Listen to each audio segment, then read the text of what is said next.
آیتیم هم ایدی داره. ما هم اومدیم اینجا هم مردم بپرسیم ایدی چی دوست دارن بگیرن. پس بزن بریم. شما دوست دارید واسه عید ایدی چی بگیرید؟ اینجا برامون بکش. چشم. بله ایشون آیفون 15 دوست دارن بگیرن. دستتون در نکنه. مرسی. امیدوارم که بهش برسیم دیگه. همت کنن. همین. حالا میتونید پیجمونم بزنید، شرایط مسابقه رو براتون میذاریم، شرکت کنید ان شاءالله که برنده شید. خانم شما دوست دارید برای عید ایدی چی بگیرید؟ اگه میشه برای ما یا نقاشی کنید یا بنویسید. چشم.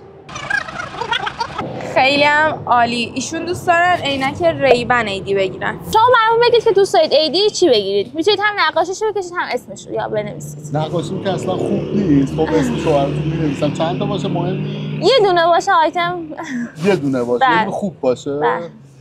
اوکی. من چیزی که خودم نیاز دارم براتون اسم کنم یه لپتاپ با کانفیگ خیلی خوب. نه؟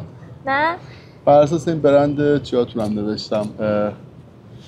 صدا رو ضبط آها ماویکورای کام میکروفون درسته؟ نه نوشتم میگه هیلی شات. آها هلی شات. بله هلی شات دوست دارم. دوست دارید ایدی چی ایدی بگیرید؟ اگه میشه برامون یا نقاشی کنید یا بنویسید. آدم زیاده تمومه. خدمت شما. خیلی هم ممنون. ایشالله بگیرید. آیفون 15 پرو مکس. حالا شما بهمون تو کامنت ها بگید که دوست دارید ایدی چی بگیرید. و ایدیایی که مردم گفتن بعضیاش توی قرعه کشی آیتیم هم هست که میتونید از طریق لینکی که داخل بیو اینستاگراممون هستش شرکت کنید.